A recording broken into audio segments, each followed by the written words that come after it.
we are ready to go. Well, I'll say good morning again to everyone, and it's really great to be here. I remember some of the faces from last time. Some of you, of course, have had the chance also to meet in between times. I'm just over a month old in Texas. So I'm slowly accommodated to life here. I even drove to San Antonio on Wednesday. That's why there was no one here. I was in San Antonio. Yeah. So that was an adventure, because when they say in Texas go right to exit, they don't always mean go right, because sometimes there's three rights. There's a right which is right in front of you, and there's a right which is in the middle, and there's a right which takes you to South Congress Avenue.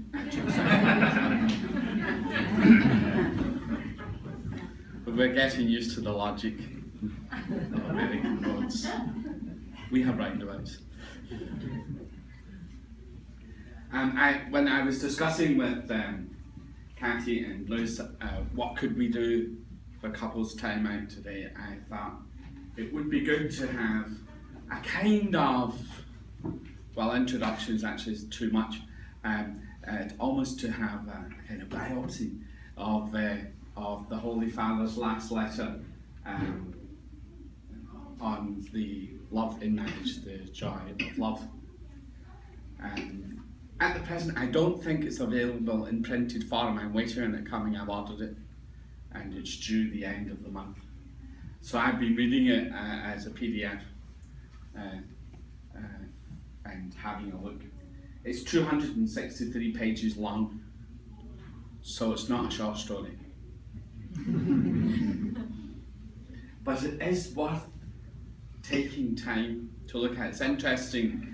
Paragraph 7, the Holy Father says, don't rush reading this book.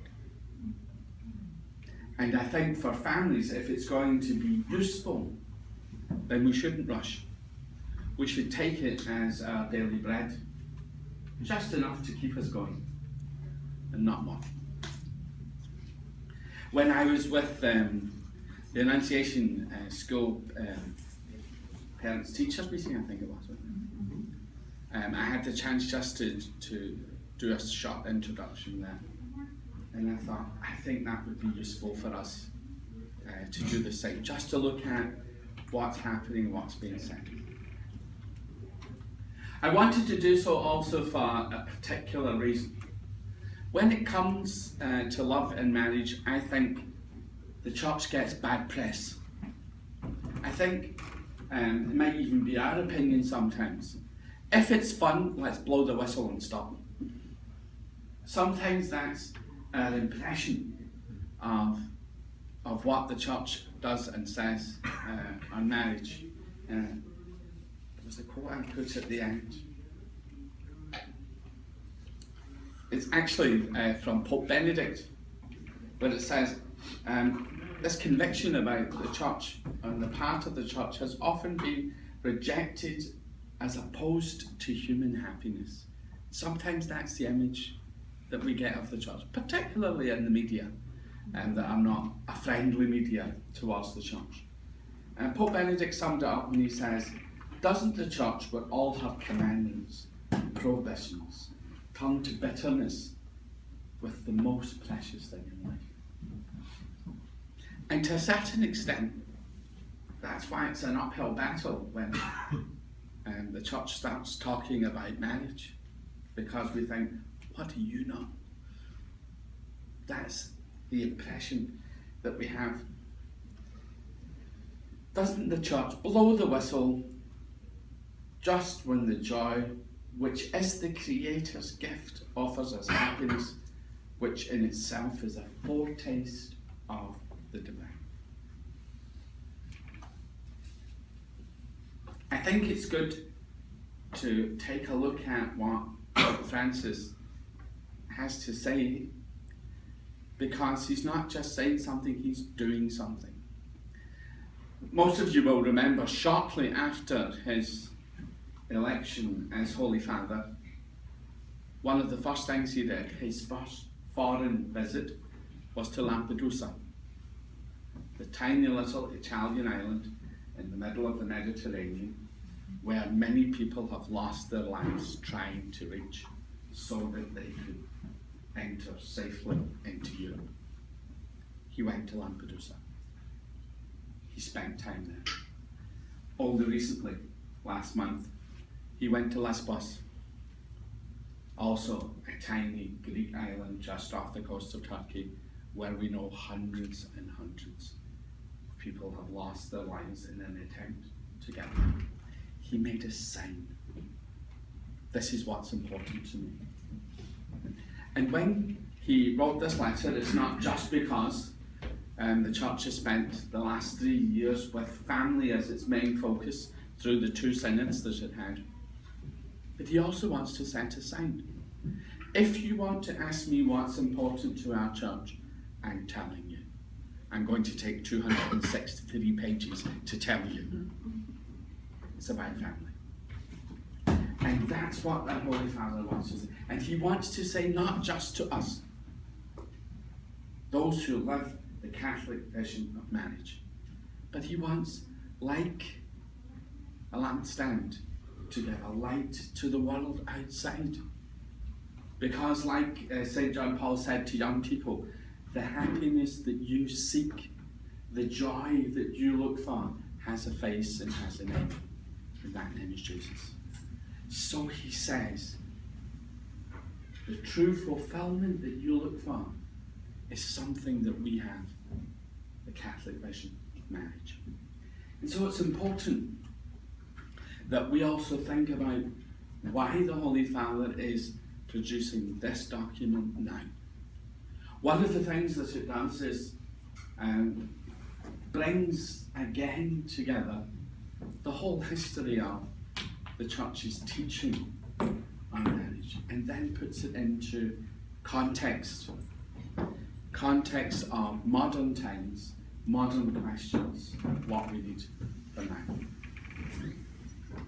He starts off with his introduction where he brings again the one word which for him is so important, and that the word love is the first word he uses for this. Amoris, Laetitiae, the joy of love. Later on in the middle, when he's speaking about conjugal love, he's to quote a very famous poet where he says, love has 2 names.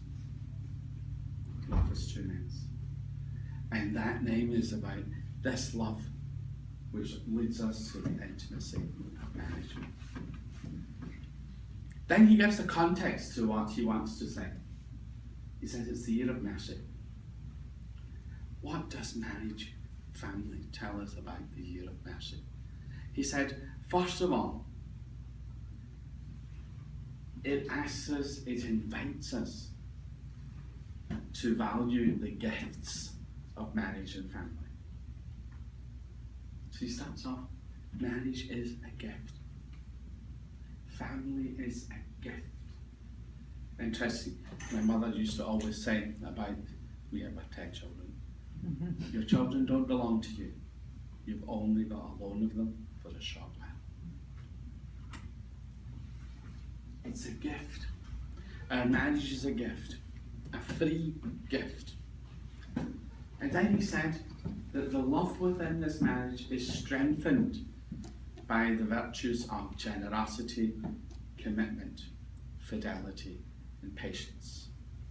He'll come back to each of those 4 columns of our marriage covenant again and again to notice its significance, its depth, that it opens out what the mystery of marriage is, as well as concrete everyday life in marriage. And then he says there's a second sign which marriage sets in this year of mercy, and that is that families become a sign of mercy and closeness, particularly where there's trouble, particularly where there's crisis, where there's need.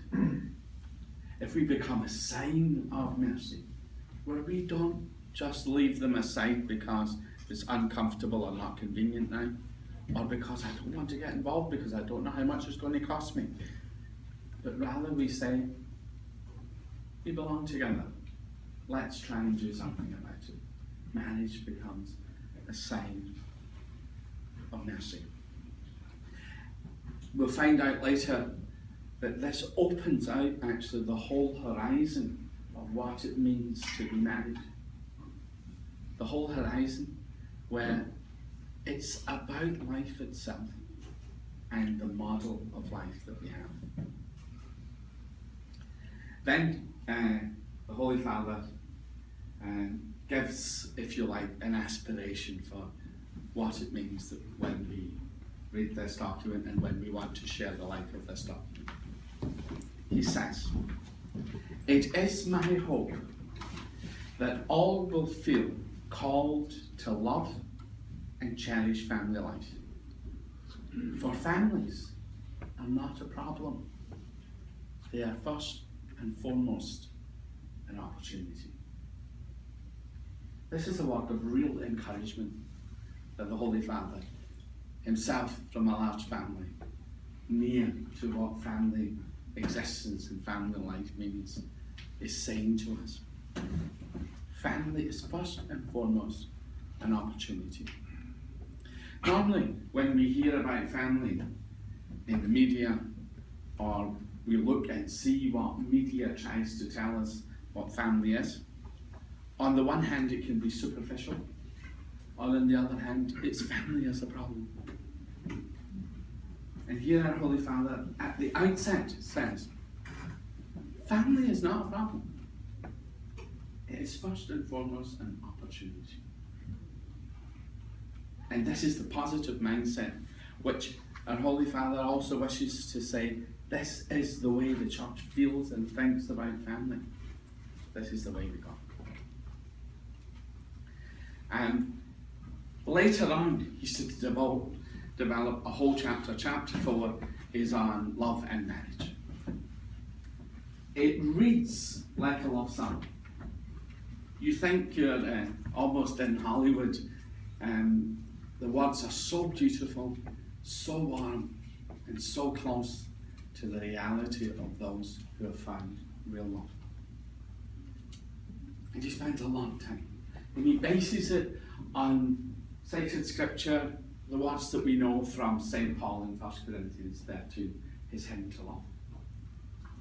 We'll just read it at the beginning so it sits in our own hearts. He says in introduction, in a lyrical passage of St. Paul, we see some of the features of true love. Love is patient. Love is kind. Love is not jealous or boastful. It is not arrogant or rude. Love does not insist on its own way. It is not irritable or resentful. It does not rejoice in wrong, but rejoices in right.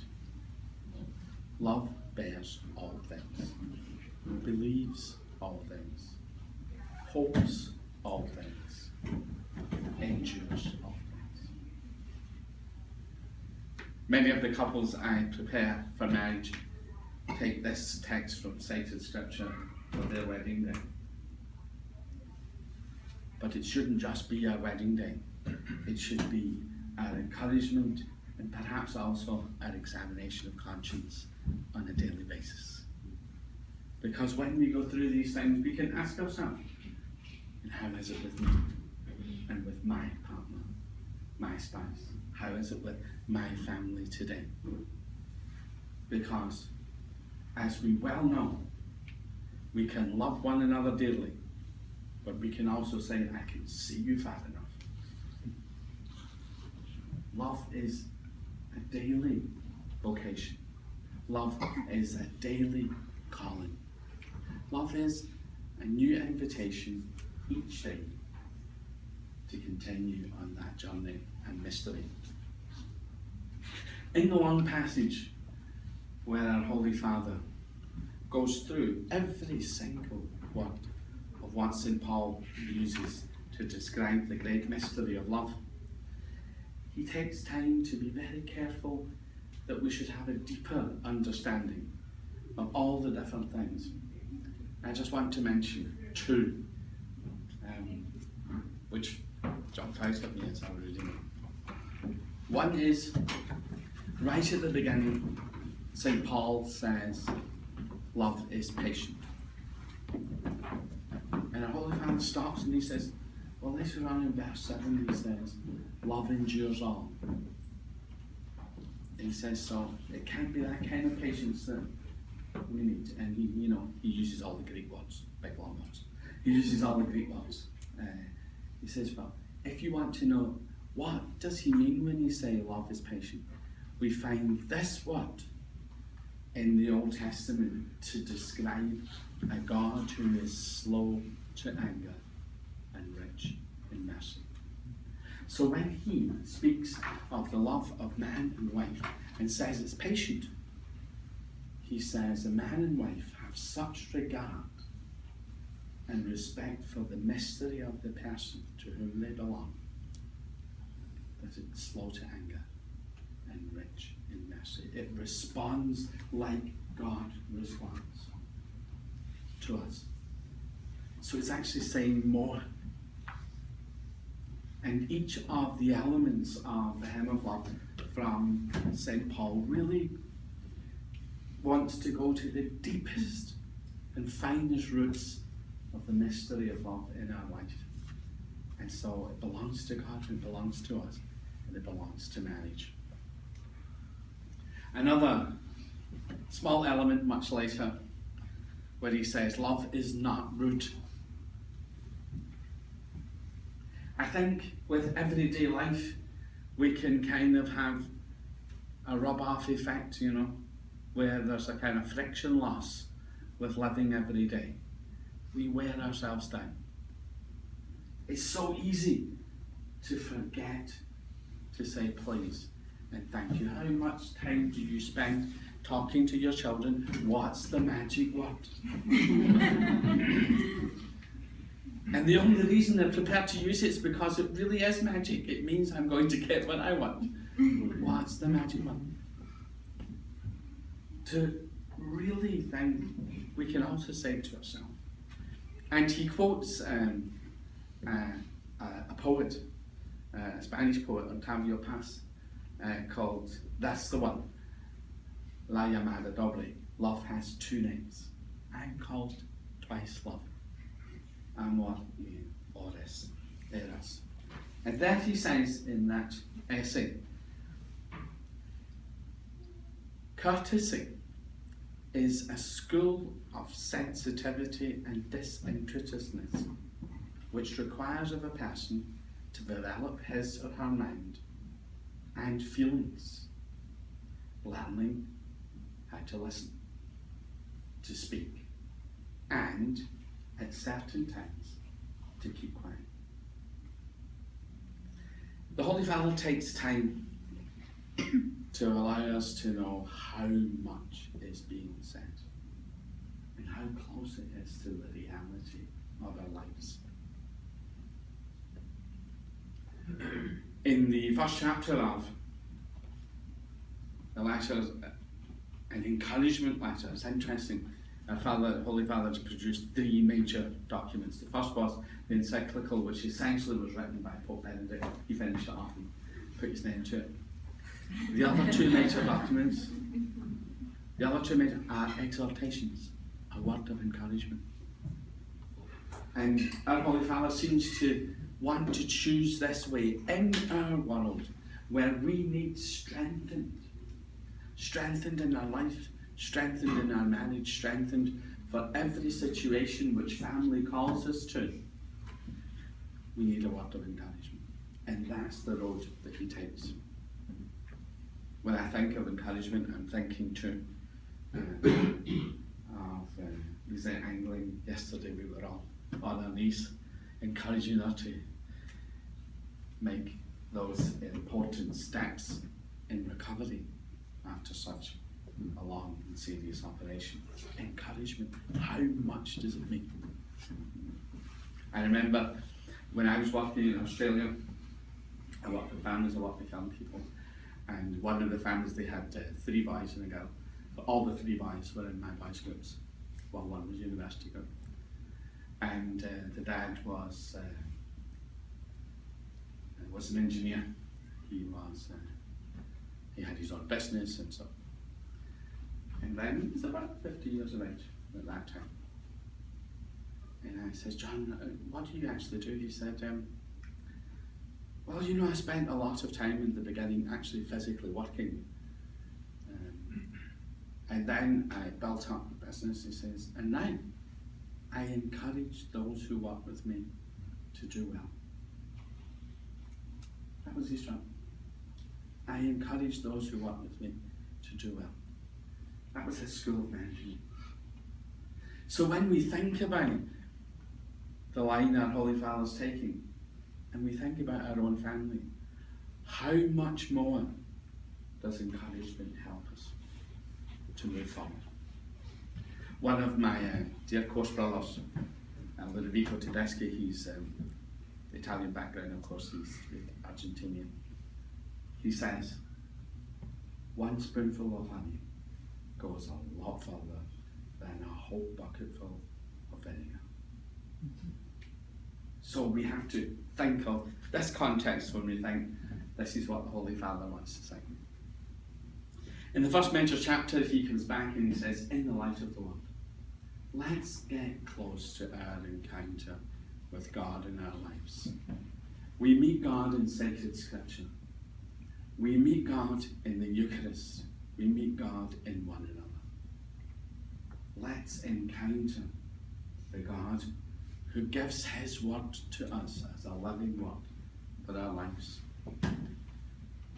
And he says, if you look at sacred scriptures, literally, the Bible, he says, is full of families, births, love stories, and family crisis.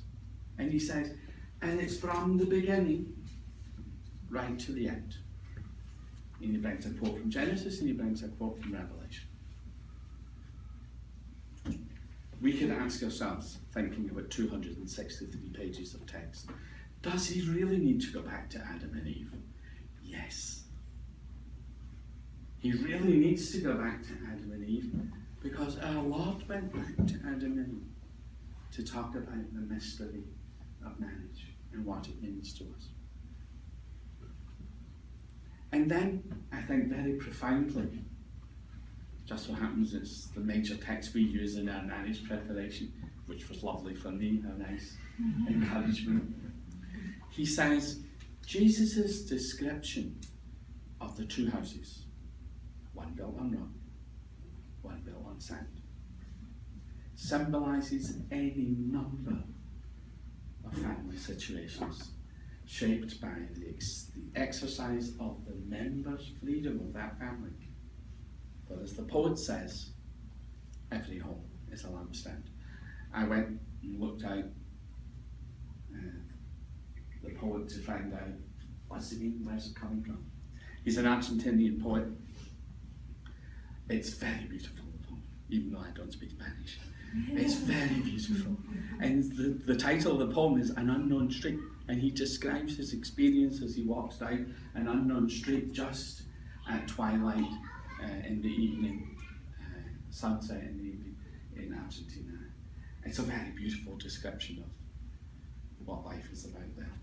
But then he says, after he's describing the houses and all that he sees and the way the light works, he says, for as you know, every home is a lampstand. And then there's a little qualification.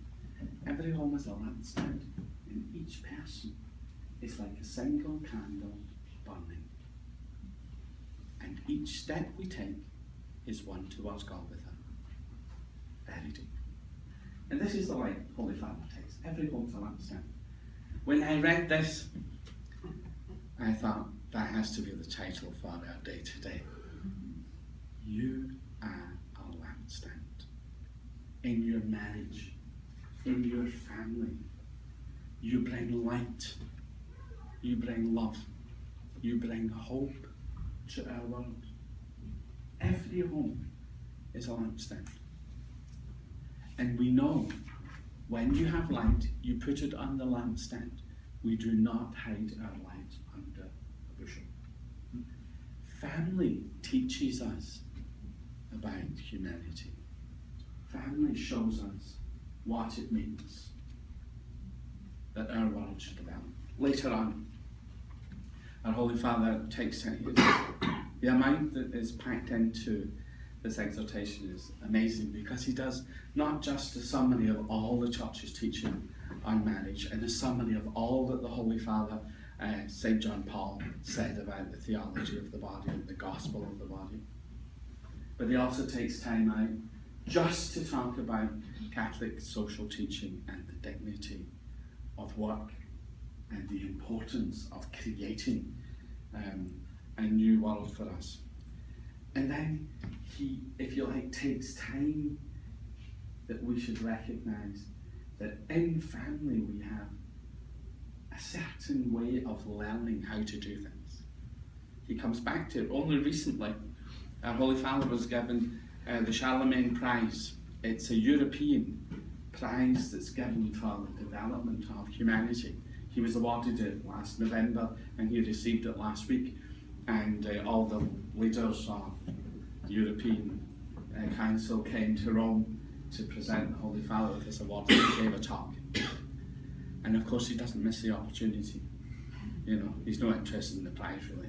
He's interested in what it means. And so he says, okay, now we have a Europe, and the soul of Europe is about caring for others and building new life. It's not about putting up fences, a reference to what's happening in Eastern Europe to stop refugees going through. It's not about disregarding people because they're inconvenient. And then he takes just a moment in a sentence to say, Europe can learn from families because it teaches us to move from a liquid economy to a social economy. So I had to look up liquid economies. Social economy, what does that mean? It's amazing. The man said two words and there's a whole world behind it.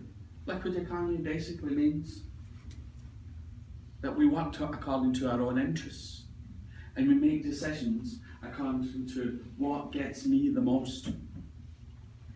Social economy means I look out for you. Like Jara in Australia, I look and see those who work for me do well. I look out for your interests and then I'm going to do well.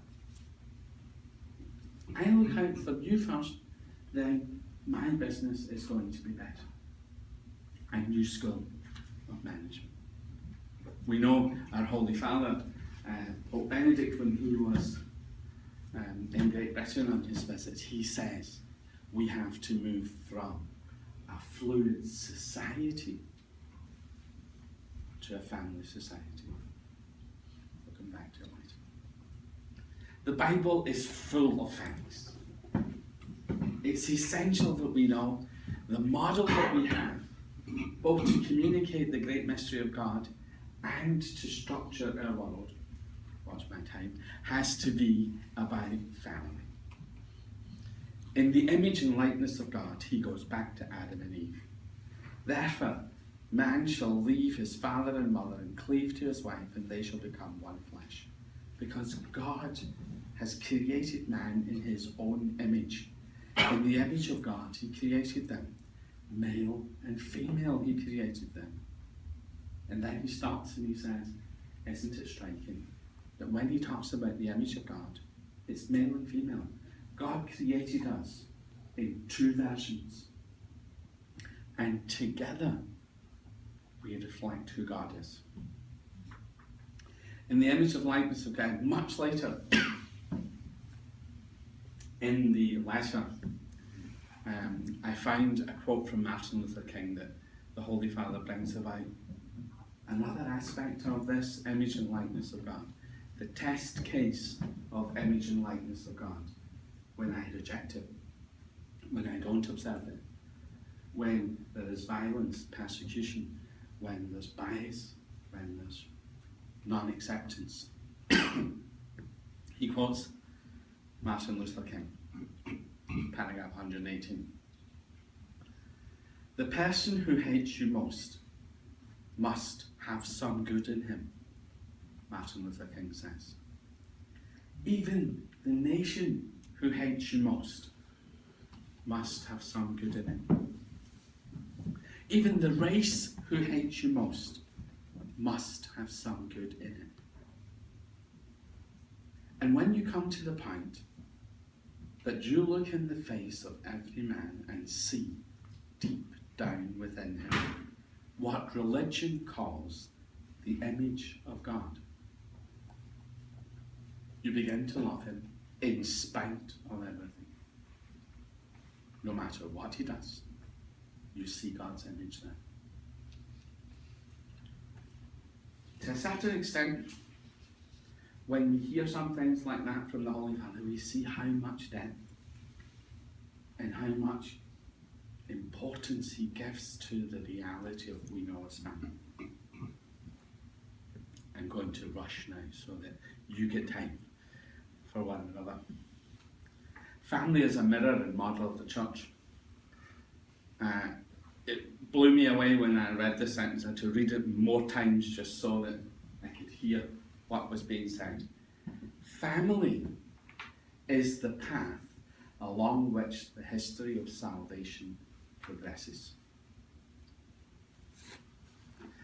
Last week, Father Patricio gave a talk about Mercy Mary, the mother of Mercy. And one of the things he says, time is not about counting time. Time is about time spent with one another as a process. And here the Holy Father says, when we look at family, when we look at couples who have their family together, it is the path along which the history of salvation progresses. So if we want to be saved, join a family. They're going the right way. And then he goes even deeper. He says, the triune God is he's quoting St. John Paul, of course. The triune God is a communion of love, and the family is its living reflection. Wow. The family is the living reflection of the community of love we call God.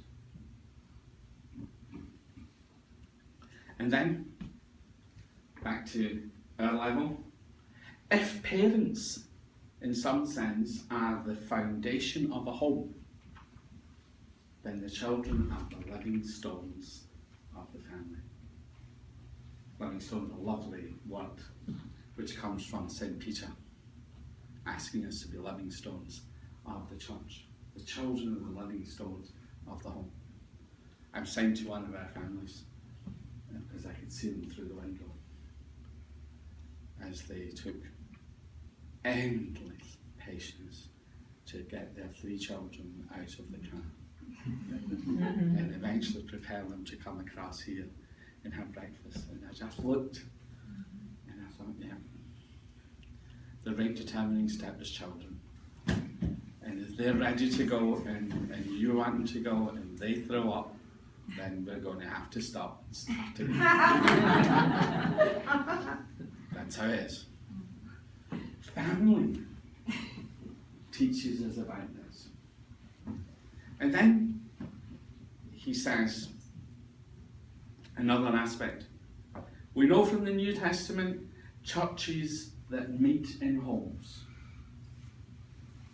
A family and a family's living space could turn into a domestic church, a setting for the Eucharist, the presence of Christ seated at the family's table. A domestic church. I remember when I was in Australia, I was saying a home mess. And there was 2 little ones. One was, definitely under school age, maybe 4. And I took a long time saying, when we say Mass here, your home becomes a church. And then we said Mass. And then at the end of Mass, the little 4-year-old was standing next to me and started to tug at my vestments. So Yeah, what is it? He said, can we have our house back now? He thought he was being evicted and I was moving in. Our church, our family, our home becomes a domestic church.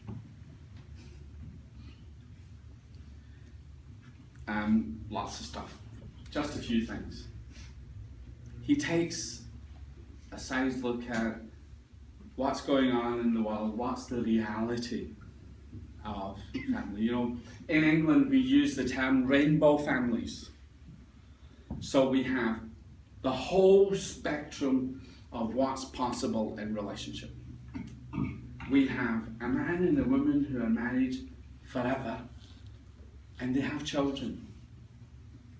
Oh, I recognize that as family.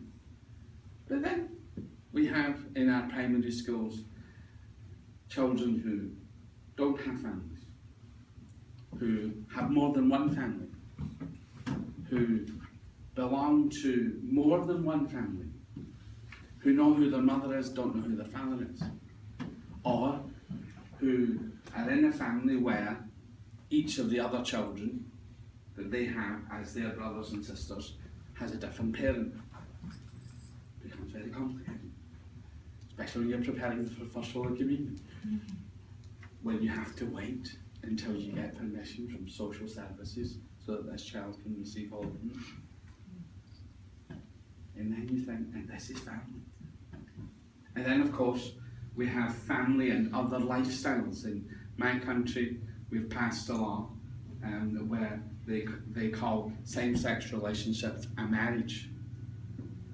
It's all family.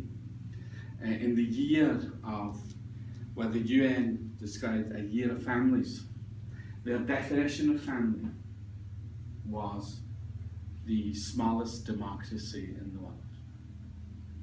It's interesting, but hardly any depth. We have a whole spectrum of families. We have a whole spectrum of what's called family. That's reality. And there we have to look and see, what does it mean when we say, with our vision of marriage, each home is a lampstand. Perhaps I should say even more, a lighthouse. A lighthouse that gives hope and light. In our schools, when the inspectors come, if you're really good, which means in this school, what you practice should become universal. It should be applied to other schools. That school's not just a word, excellent, they're called beacon status. Those who live a Catholic vision of marriage, for me, have beacon status of humanity in our world. They are the school of humanity. They allow us to know the deeper nature of relationship. And that's where the Holy Father then says, you know, here I think about the rapidness with which relationships can be changed nowadays. You know, old model, let's get a new one. He says, here I think, for example, of the speed with which people move from one affective relationship to another. They believe along the lines of social networks that love can be connected, disconnected at the whim of the consumer, and that the relationship can be quickly blocked. When we then come to family and we say, we've got something good here, we've not just got something good, we have the mystery of life within the context of our family. And that means it's not just good, it has a taproot that goes all the way to eternity. That's the source of family strength. That's the source of family life. It's the fact that we have this taproot, which we call sacrament, that goes all the way to the heart of God. You're not on your own. You don't have to run on your own steam. You're not even a problem. You're the apple of my eye. You're the source of my joy. You're the beginning of new life. He says, I wish to turn my gaze to living family and faith. And he says, he compares it to our Lord looking at the rich young man who wanted eternal life. He looked on him and loved him. He says Jesus restores and fulfills God's plan. Then talks about what family life has been. Jesus is an example of the paradigm for the church is family. There's a whole section on how he teaches how the church shows us that it is about family. Whether it's about giving a widow who only has one son who is dying, giving him back, there's pure concern for the widow, out of pure compassion. Whether it's about allowing someone to restore the covenant of love between them, whether it's about forgiveness, it's all about a consciousness of God being in our lives. Raising children, he says, two fundamental questions. That man is first called to life in truth and in love. And secondly, that everyone finds fulfillment through the sincere gift of self. It's a whole chapter on education. And he explains what he means by this. That our children should know that they will grow and become a fullness of humanity when they follow truth and love. And that within them, through being the sincere gift of self, they actually become self-actualized. Education is the unique process to follow them. The church is a family of families, constantly enriched by the lives of those who are domestic churches. That's the good bit. In the virtue of the sacrament of marriage, every family becomes, in effect, a good for the church. The church is good for families, the family is good for church. I'm going to stop because it's too long. But just before I go, there's one little poem I wanted to read that our Holy Father quotes in the middle. It's from Mario Benedetti, Te Quiero. And he describes what love means for him, because he says, actually when we want to learn how to love also in the intimacy of marriage, so it's the whole world of overcoming the dehumanization of sexuality. He says, the Holy Father says, we shouldn't allow ourselves to be sold the counterfeit. We're invited to the banquet, not to McDonald's. And then he quotes, he didn't say, not to me. That's my analogy. Then he quotes from this very beautiful poet, where he talks about the horizon of what it means that we love, also that we love in the intimacy of marriage. He says, your hands are my caress, the harmony that fills my day. I love you because your hands work for justice.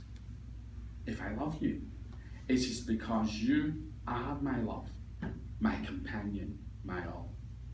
And on the street, side by side, we are much more than just two. We'll stop because it's way beyond time. Thank you.